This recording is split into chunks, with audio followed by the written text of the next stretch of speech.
رادیوانی Tania Tahir novels کس number 61۔ اچانک جیسے کوئی گھر میں کودا اور اس کے کودنے کی آواز سے وہ بے ساختہ اٹھ بیٹھی۔ معلوم نہیں کیوں دل پر دہشت سی ہوئی اور نیند اٹھ گئی۔ اس نے کمرے میں بند دروازے اور ہلکی مدھم لائٹ بلب کی روشنی دیکھی۔ دل پر گھبراہٹ سی ہوئی تو کمرے کی لائٹ کھولنے ہی لگی تھی کہ سامنے کھڑکی پر جیسے کسی کا عکس بنا۔ لمبا سا وجود تھا جس نے شانے پر جیسے کوئی بھاری چیز لاد رکھی تھی۔ اس کے ہاتھ وہیں کام گئے اور لائٹس نہ کھول سکی۔ وہ نیچے بیٹھ گئی۔ وہ جو بھی تھا پہلا خیال اس چوکر کا آیا۔ دروازہ کمرے کا بند تو تھا مگر لاک نہیں۔ اس نے تیزی سے اٹھ کر دروازہ بند کر دیا، لیکن امی بھی تو دارا کی وجہ سے دروازہ بند نہیں کرتی تھی اور صفدر اور دارا اس کے حوالے کر کے گیا تھا۔ سب کچھ وہ بے چین سی ہو گئی۔ جبکہ وہ عکس اس کی کھڑکی کے پاس ٹھہر گیا تھا۔ اب معلوم نہیں اسے احساس ہو گیا تھا کہ اندر کوئی جاگ چکا ہے یا پھر وہ ویسے ہی کھڑا تھا۔ اور جیسے ہی اس نے صنم کے کمرے کی کھڑکی پر ہاتھ رکھا، شیشے پہ بڑی دھند صاف کی اور اندر جھانکنے لگا، صنم نے اپنی چیخ کا گلا اپنے ہاتھوں سے ہی دبا دیا۔ وہ وہیں پر بیڈ کی اونٹ میں لیٹ گئی۔ وہ بالکل واضح نہیں کرنا چاہتی تھی اپنا آپ۔ پہلے تو وہ اچھے سے دیکھتا رہا اور پھر ایک دم ہنسنے لگا، وہی ہنسی بنا آواز کے، اور پھر وہ آگے چلا گیا۔ اس وقت صنم کی حالت ایسی تھی کہ وجود میں خون کا قطرہ بھی باقی نہ رہا ہو۔ وہ جلدی سے اٹھی اور امی اور صفدر کی فکر سے جیسے دم گھٹنے لگا۔ وہ باہر نکلتی، بلکہ وہ باہر نکل سکتی تھی۔ وہ جو بھی تھا اس وقت لون میں تھا۔ وہ جلدی سے دروازے تک آئی، خوف سے کانپ رہی تھی۔ فون کا خیال آیا، اتنی سیکیورٹی کے بعد کوئی گھر میں داخل کیسے ہو گیا؟ دارا گھر پر نہیں تھا۔ اس نے کال ملائی، کانپتے ہاتھوں سے بیل جا رہی تھی۔ وہ فون نہیں اٹھا رہا تھا۔ اس نے کال ملائے رکھی اور موبائل سختی سے ہاتھ میں جکڑ کر وہ کمرے سے باہر نکلی۔ چہرہ زد پڑ گیا۔ خوف سے پورا وجود کپ کپا رہا تھا۔ ارد گرد کوئی نہیں تھا۔ اس میں ہمت نہیں ہو رہی تھی وہ چیخیں مار کے گارڈ کو اکٹھا کر لے۔ رات 3:30 بجے کا وقت تھا۔ امی کی فکر سے ہلکان ہوتی وہ امی کے کمرے میں آ گئی۔ کچھ فاصلے پر ہی تو تھا امی کا کمرہ، اور جیسے ہی وہ کمرے میں داخل ہوئی ویسے ہی پیچھے سے کسی نے اسے سختی سے جکڑ لیا۔ صنم کو لگا وہ ختم ہو گئی ہو۔ سرخ خوف سے پڑتی آنکھوں اور خود کو نہ سہتے نکلتے آنسوں سے وہ پلٹی تو سامنے ہی ایک خوفناک لبادے میں خود کو ڈھانپے وہ جوکر ہی تھا۔ اس کو دیکھ کر ہنسنے لگا۔ صنم کو لگا وہ گونگی ہو گئی ہے۔ اس جوکر کے ہاتھ میں اتنی سخت گرفت تھی، صنم کا ہاتھ بھی پیلا پڑ گیا چکا تھا۔ اس نے صنم کو چپ رہنے کا اشارہ کیا اور امی کے کمرے کا دروازہ بنا آواز کے بند کر دیا۔ کون ہو تم؟ وہ کانپتے لہجے اور چکراتے دماغ کے ساتھ سوال کرنے لگی، جبکہ وہ شخص جو بھی تھا ایک دم اسے گھور کر دیکھنے لگا۔ صنم کی آنکھوں سے آنسو بہنے لگے۔ وہ کسی کو پکارنا چاہتی تھی مگر کوئی آواز ہی نہیں دے پا رہی تھی۔ دارا تمہیں جان سے مار، اور اس سے پہلے الفاظ پورے ہوتے کھینچ کر مکہ اس کے منہ پر لگا اور وہ دور جا پڑی۔ سر ٹیبل کے نکڑ سے لگا۔ اس کے منہ پر سختی سے اپنا سیاہ گلفز میں ڈھکا ہاتھ رکھ کر اس نے اس کی چیخ کا گلا گھونٹا اور اپنی بوری میں سے کالی ٹیپ نکال لی۔ وہ ٹیپ اس نے صنم کے منہ پر باندھ دی، اور صنم کو لگ رہا تھا وہ اب اپنے لب واگ نہیں کر سکتی۔ وہ صنم کا منہ باندھ کر دور ہو کر بیٹھ گیا۔ صنم کے سر سے خون بہہ رہا تھا۔ لاؤنج میں صنم کی بے بس سی نظریں اور بے بس آنسو صرف ایک شخص کی پکار پر تھے۔ اسے کہیں نہیں جانا چاہیے تھا۔ اس کی ذمہ داری صرف ایک لڑکی نہیں تھی، وہ لڑکی بھی تھی جسے زبردستی اس نے گھر میں اپنی ماں کے لیے بٹھایا تھا۔ وہ اللہ سے دعا مانگنے لگی کہ دارا کو بھیج دیں، کسی کو اس کی مدد کے لیے بھیج دیں۔ وہ جوکر اس کی صورت سکون سے دیکھ رہا تھا۔ صنم ایک دم اٹھی اور امی کے کمرے کی جانب لپک دی کہ اس نے آگے بڑھ کر صنم کی ٹانگ اس سلیپی فرش پہ کھینچ دی اور وہ منہ کے بل زمین پر جا گری۔ اس کی ناک سے خون نکلنے لگا۔ سردی اور خوف اور تکلیف نے اسے رونے پر مجبور کر دیا، مگر بے بس ہلکی مدھم آواز کے سوا کچھ نہیں تھا، جبکہ وہ چیخو پکار مچا دینا چاہتی تھی۔ اس نے تکلیف سے دھورے ہوتے نگاہ اٹھائی۔ سامنے ہی اس کا موبائل فرش پہ پڑا تھا۔ دارا کا نمبر ڈائل تھا۔ اس کا کامتا ہاتھ ایک بار پھر دارا کا نمبر ڈائل کر گیا، مگر شاید اس جوکر نے اس موبائل کو زیادہ توجہ نہیں دی۔ صنم کی ٹانگ جگڑ کر وہ اسے کھینچتا ہوا نہ جانے کہاں لے جانے لگا۔ وہ چیزیں پکڑ پکڑ کے خود کو روکنے کی کوشش کرنے لگی، اس سے چھڑانے کی کوشش کرنے لگی، مگر بے سود۔ اور جب اس نے دیوار جگڑ لی اور ہمت کر کے لات اس جوکر کے ہاتھ پہ ماری تو ایک دم صنم کا پاؤں اس کے ہاتھ سے چھوٹ گیا۔ وہ اندھا دھند اندر بھاگی، جبکہ پٹیوں سے اپنے موت کو بھی آزاد کرانا چاہا، مگر اس سے پہلے ہی اس کے بال اس کی وحشیانہ گرفت میں قید ہو گئے تھے۔ اس خاموش فضا میں چٹاک چٹاک پوری طاقت سے پڑے تھے 3 تھپڑوں کی آواز ابھری، اور اس نے صنم کا سر جگڑ کر سر دیوار میں دے مار، یہاں تک کہ وہ اپنے ہوش گنوا گئی۔ موبائل وائبریٹ پر تھا، معلوم نہیں کیوں اس نے وائبریشن پر ڈال دیا۔ اپنا سیل فون تو اس کے پاس تھا نہیں۔ تبھی دارا نے بہارے کے سیل میں اپنی سم ڈالی ہوئی تھی۔ شاید چند گھڑیاں وہ ہر پریشانی سے دور گزارنا چاہتا تھا، لیکن حالات ایسے نہیں تھے۔ وہ لاپرواہی برتتا، بالکل ایسے حالات نہیں تھے، مگر لاپرواہی ہو چکی تھی۔ جبکہ زیادہ وائبریشن کی آواز سے ایک دم وہ ڈسٹرب سا ہوا تو آنکھ کھل گئی۔ اس نے کمرے میں روشنی دیکھی، ناگواری کا احساس ہوا، ہاتھ مار کے لیمپ بجھا دیا۔ معلوم تھا بہارے اندھیرے سے ڈر جاتی ہے۔ اس نے اپنے بازو کی جانب دیکھا، وہ سکڑی سمٹی اس کے بازوں کی گرفت میں چھپی ہوئی تھی۔ وہ ہلکا سا مسکرا دیا۔ دوسری طرف وہ اپنا سیل فون تلاش کرنے لگا، جو کہ وائبریٹ ہو کر اب تو چپ ہو چکا تھا۔ وہ نہیں چاہتا تھا بہارے اٹھے، تبھی موبائل کی تلاش چپ چاپ کرنے لگا، مگر موبائل کہاں دفع ہو گیا تھا سمجھ نہیں آ رہا تھا۔ اور اچانک سامنے ٹیبل پر نگاہ گئی تو اسے یاد آیا موبائل وہ وہیں چھوڑ چکا تھا۔ اس نے اٹھنا چاہا، مگر بہارے نے ہی اس کا بازو سختی سے پکڑا ہوا تھا۔ گہرا سانس بھر کر وہ پھر سے لیٹ گیا، سائیڈ لیمپ دوبارہ آن کر دیا۔ کچھ دیر اس کا چہرہ دیکھتا رہا۔ وہ دنیا کی سب سے حسین لڑکی تھی، اس کی باہوں میں تھی، اس کے لیے تھی۔ نرمی سے اس کے چہرے کو چھوتے اسے احساس ہی نہیں تھا کہ اس کی پشت پر ایک تباہی تھی جو اس کی منتظر تھی۔ وہ اس کو اپنے بازو میں دیکھ کر پھر سے بہکنے لگا تھا،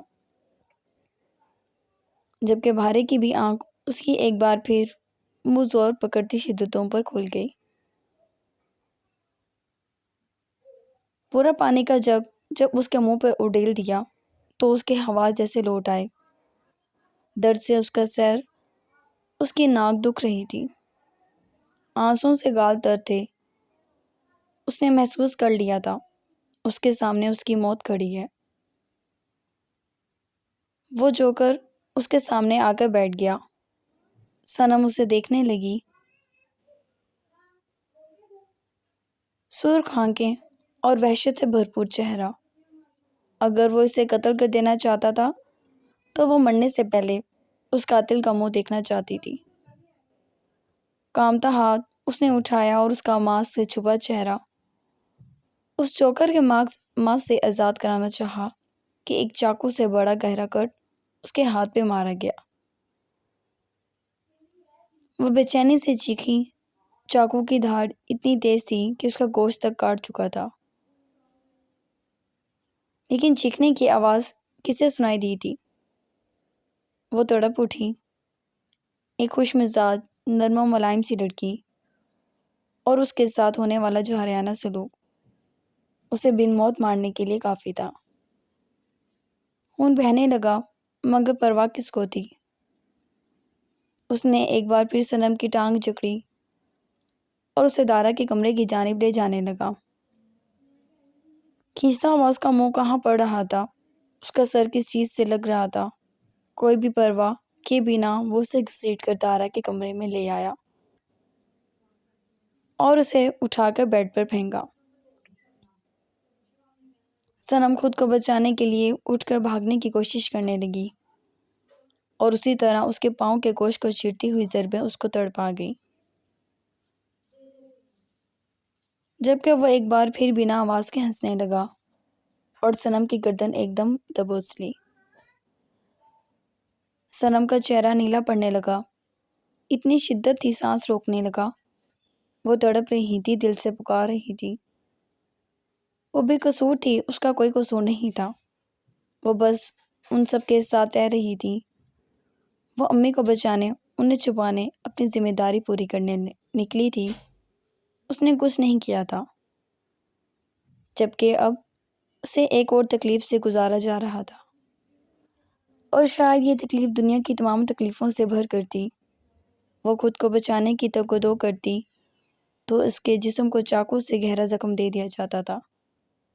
اس میں ہمت ختم ہو گئی تھی، نہ جانے کب تک اسے ہوس کا نشانہ بنایا گیا، اور اس کے بعد صبح کی پہلی اذان کی آواز کے ساتھ ہی صنم کے بے جان ہوتے وجود میں بس یہ آواز آئی تھی، بائے بائے۔ نہ وہ اس آواز کو جانتی تھی اور نہ ہی وہ سمجھ پائی، اور اس کی کمر میں پوری شدت سے چاقو اتار دیا گیا۔ جھٹکے سے اس کا وجود تڑپ کر اٹھا اور ایک دم بے بس ہوتی بسترے پہ جا گرا۔ وہ اس کے مچھلی کی طرح سسکتے تڑپتے وجود کو دیکھتے رہا اور اس کے سر پر ہاتھ پھیرتا رہا۔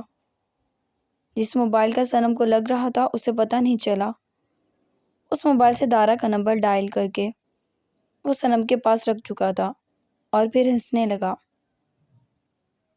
موبائل اس کے منہ پر پھینک کر اس نے ارد گرد دیکھا۔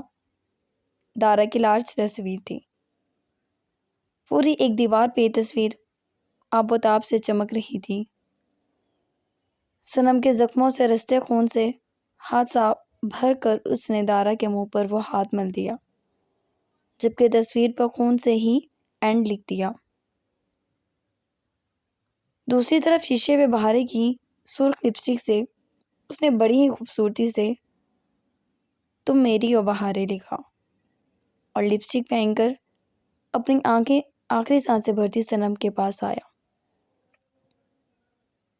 افسوس سے اس کو مرتا دیکھ کر اس نے دوبارہ دارا کا نمبر ڈائل کیا، جو کہ اب اٹھ چکا تھا۔ کال جا رہی تھی۔ ہیلو صنم، سوری یار، میں اٹھا نہیں سکا موبائل۔ خیریت؟ کمرے میں دارا کی آواز گونجی۔ آنکھوں نے اسے ایک نگاہ اٹھا کر اس بے بس وجود نے آواز سنی تھی اس کی۔ اس کے خون نے پورا بیڈ رنگ دیا تھا۔ صنم، دارا پھر سے بولا۔ خاموشی کے سوا کسی چیز نے جواب نہیں دیا، اور دارا کے دل میں ایسا کھٹکا بجا کہ وہ اس ہوٹل سے جوتا پہنے بنا بھاگا تھا۔ دارا، بہارے کے اپنے اوسان ختم ہو گئے۔ وہ فریش ہو کر ابھی نکلی تھی، وہ دونوں گھر کے لیے نکلنے ہی والے تھے کہ فون بجنے لگا، اور جب وہ باہر نکلی تو وہ آندھی طوفان کی طرح بھاگا تھا۔ وہاں سے بہارے پریشانی سے ارد گرد دیکھنے لگی۔ گارڈ اس کے پاس پہنچ چکے تھے جبکہ بہارے کو لے کر وہاں سے وہ بھی گھر کے لیے نکلے۔ اگر اس کا گارڈ گاڑی لے کر نہ آتا تو وہ روڈ پر بھاگ رہا ہوتا۔ وہ گاڑی میں اسے نکال کر خود بیٹھا اور وہ نہیں جانتا تھا گاڑی کی سپیڈ کیا ہے۔ صبح کی کرنیں پھیلنے لگی تھیں۔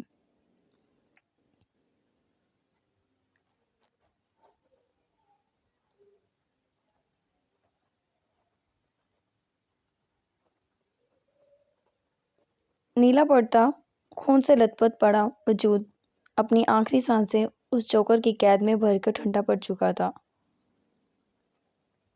شاید اس لڑکی نے یہاں آنے سے پہلے یہ سب نہیں سوچا تھا کہ جیسے یہاں وہ آئی تھی ویسے ہی جائے گی۔ خوشباش چہکتی مہکتی سی وہ لڑکی جو شاید اپنی زندگی کی مکمل بہاریں بھی نہ دیکھ پائی تھی، بے قصوری میں ماری جا چکی تھی۔ خون بیڈ سے نیچے ٹپکنے لگا تھا۔ جتنا خون بہہ رہا تھا اتنا ہی اس کا وجود نیلا ہوتا جا رہا تھا۔ وحشت چاروں جانب تھی۔ منتظر نظریں تھیں جو اب تک کھلی ہوئی تھیں، دروازے کو ہی دیکھ رہی تھیں۔ گاڑی کے ٹائر چرچرائے تھے۔ دارا کی ہولناک آواز تھی اور اس کے بعد کوئی بھاگتا ہوا گھر میں داخل ہوا تھا۔ اس کے پیچھے ہی ایک اور گاڑی رکی تھی۔ اس میں سے ایک بے جان سی ہوتی لڑکی نکلی تھی۔ وہ بھی بھاگتی ہوئی اندر آئی تھی۔ صنم، پورے گھر میں دارا کی آواز گونجی۔ لاؤنج کا حال دیکھ کر اسے لگا اس کے قدموں تلے زمین نہیں رہی۔ اس کی دھاڑ سے جیسے پرندے بھی درختوں سے اڑ کر بھاگ اٹھے تھے۔ پھر امی اور صفدر کیسے نہ جاگتے۔ سب سے پہلے اس نے سمن کا کمرہ دیکھا جو ویسا ہی تھا۔ امی بھی بکھلائی ہوئی سی باہر آ گئی، جبکہ صفدر بھی۔ وہ سب لاؤنج میں وہیں ٹوٹ پھوٹ کو دیکھ رہے تھے جبکہ دارا نے فرش پہ خون کی بنی لکیر کا تعاقب کیا۔ ایک بھرپور جوان مرد اس وقت پتے کی طرح کانپ رہا تھا۔ یہ لکیر اس کے کمرے کی جانب جا رہی تھی اور اس نے اپنے کمرے کا دروازہ کھولا۔ صنم کی لاش سامنے اس کے بیڈ پہ پڑی تھی، اسے ہی دیکھ رہی تھی۔ صنم، وہ اندھا دھند اس کی طرف بھاگا۔ پہاڑی کی چیخوں نے ایک دم طوفان اٹھا دیا، جبکہ امی اور صفدر بھی صنم کی جانب بھاگے۔ صنم، خون سے لت پت بے بس وجود، پھٹے ہوئے کپڑے۔ امی نے روتے بلکتے تڑپتے اس کے وجود کو اپنے دوپٹے سے ڈھانپ دیا۔ ہم لٹ گئے دارا، دارا ہم لٹ گئے، تم کہاں تھے؟ وہ پھٹی ہوئی آنکھوں سے یہ سب دیکھ رہا تھا۔ وہ نہیں جانتا تھا کب اس کی آنکھوں سے بے شمار آنسو نکل کے گالوں پر بہہ نکلے۔ ہم لٹ گئے، ہائے کیا ہو گیا؟ میں کیا جواب دوں گی اس کی ماں کو؟ میری بچی صنم، اس کے منہ پر بندھی پٹی اس کی گواہ تھی کہ وہ تو کسی کو پکار بھی نہ سکی۔ بھارے نے صنم کے وجود کو خود سے لپیٹ لیا اور وہ اس طرح چلا چلا کر روئی کہ امی اور صفدر کی بھی چیخیں نکل گئیں، اور دارا کو لگا وہ سانس نہیں لے پا رہا۔ اس نے ایک نظر کمرے میں اپنی تصویر اور پھر شیشے پر دیکھا۔ سر تھامتا وہ وہیں دیوار کے پاس بیٹھ گیا۔ بہاریں تڑپ اٹھی تھی، اسے برداشت نہیں ہوا تھا۔ وہ تڑپ تڑپ کر رو دی۔ اس کی وجہ سے صنم اپنی جان گنوا گئی۔ کوئی مر گیا اس کی وجہ سے۔ اسے لگا وہ پاگل ہو جائے گی۔ وہ پاگل ہو گئی تھی۔ وہ صنم کے وجود کو ڈھانپ رہی تھی۔ دارا سر تھامے بیٹھا تھا۔ یہ خسارہ اور اس کا ذمہ دار وہ خود تھا۔ گھر میں ایک بھوچال آ گیا تھا۔ شجاع ہاؤس کو ایک خبر ملی تو کون نہیں تھا جو بھاگا تھا۔ شہروز، معاذ، ارتاش فائق ساتھ وہ سب فوراً دارا کے گھر پہنچے تھے۔ گھر کی خواتین، ابا جی، باقی گھر کے مرد، لڑکیاں سب اور پاگلوں کی طرح روتی بہارے اور صنم کو خود میں قید کیے بیٹھی۔ اس دیوانی ہوتی لڑکی کو کسی میں ہمت نہیں تھی دور کر سکے۔ اسے لگ رہا تھا اس کا دل پھٹ جائے گا۔ اس کا دل پھٹ چکا تھا۔ صنم مر گئی تھی۔ اسے یقین نہیں آیا۔ صنم اٹھو، خدا کے واسطے اٹھ جاؤ صنم۔ حالات ویسے ہی تھے۔ نشرا بھی تڑپتی ہوئی صنم کے پاس آ پہنچی، مگر بہارے نے اسے آزاد نہیں کیا۔ صنم ایسا مت کرو، میں کبھی جی نہیں پاؤں گی۔ صنم اٹھ جاؤ صنم۔ ابا جی یہ اٹھ نہیں رہی۔ ابا جی میری وجہ سے مر گئی۔ وہ جھنجھوڑ کر سب کو یہ بول رہی تھی۔ دارا وہاں سے اٹھ کر جیسے بھاگ گیا، خود سے ہی بھاگ گیا۔ اس میں نہ ہمت تھی کسی کا سامنا کرنے کی، نہ ہی وہ کر سکا۔ وہ گھر سے ہی نکل گیا۔ گھر سے نکل کر نہ جانے کتنی بلند چیخ تھی جو اس نے ماری، اور کئی مکے تھے جو دیوار پر مار مار کر اپنا ہاتھ لہو لہان کر دیا۔ اور فائق نے ایک دم پکڑ کے اسے اپنے سینے سے بھینس لیا، جبکہ پہلی بار دارا رو دیا۔ ان سب نے اسے ٹوٹتے ہوئے دیکھا تو سب کی آنکھوں میں آنسو بہہ نکلے۔ یہ حادثہ بھلانے والا نہیں تھا۔ کتنا پچھتاوا تھا جو وہ چھوڑ گئی تھی، صرف اس کے کندھوں پر چھوڑ گئی تھی۔ فائق نے اسے سختی سے جھگڑا ہوا تھا۔ وہ کچھ نہیں کہہ رہا تھا، اس کے سینے سے لگا کھڑا تھا۔